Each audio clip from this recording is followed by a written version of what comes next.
happens if you simply stop believing in Jesus Christ? What happens? Does your faith continue? Do you still go to heaven, even if you stop believing? We've talked about this a little bit, a little different perspective, though, today. Right ahead, Pastor Bob's Coffee Break.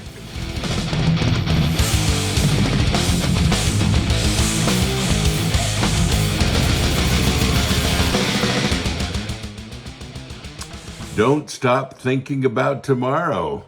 One of our cool mugs. Drinking a little bit of HEADBANGERS brew in that mug. Having a little holy cacao today. Good stuff. Great stuff. One of our many blends and sizes and shapes right here. We're metalwearfamily.com.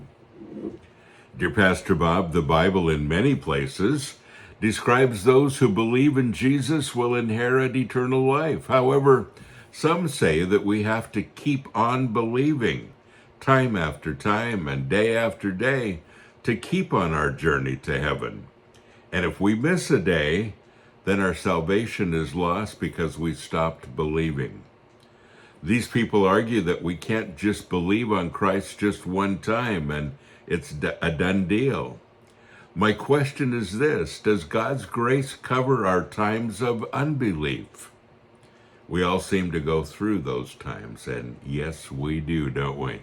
There are those times, and even after all of these decades being a Christian, I still have those times too, where you just kind of, momentarily, you just kind of doubt something. And then you come to your senses and some people spend more time than just a moment. Sometimes people spend a few years doing that, really struggling, really going through things. And what does that look like? We've talked a lot about eternal security, and that's an important aspect of our faith. But what about this? Where does faith come from? Where does believing come from? And, what about people that it seems like they've lost their faith, they can't keep it going day after day, and what happens when you stop? Well, the Bible has some cool things to say about it. Ephesians chapter 2, verses 8 and 9, and it says, "For it is by grace, free grace, God's unmerited favor. You didn't deserve it. You didn't manufacture it. He gave it to you. God's unmerited favor. And it's by this free grace that you are saved. You're delivered from judgment and made partakers of Christ's salvation through your faith. And this salvation is not of yourself. It's not of your own doing. It came not through your own striving, but it's a gift of God, not because of works, not the fulfillment of the law's demands, lest any man should boast. It is not the result of what anyone can possibly do, so no one can pride himself in it or take glory to himself. In other words, your faith has never been strong enough to save you. Your faith has never been there. His faith that he gives you can get you there, connecting with it. And he says, I don't want you to boast about this. I don't want you to say, my faith is stronger than your faith, or look how long I've been a Christian because my faith has gotten me there and I try every day and it works. And he says, I don't want you to be like that.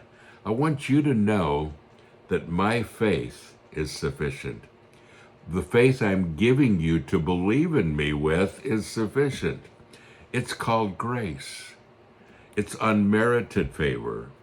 We're delivered from judgment and we are given salvation at one point. And from then on, it is eternal.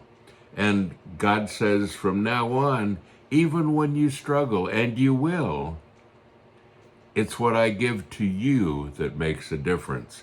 Once you've connected with me, we are connected. I love that because I suck sometimes at this, and you do too. And it's so good to know that Our faith is not dependent on my ability to keep it. It's his unmerited favor and his agape love to me that keeps me going. I love that, don't you?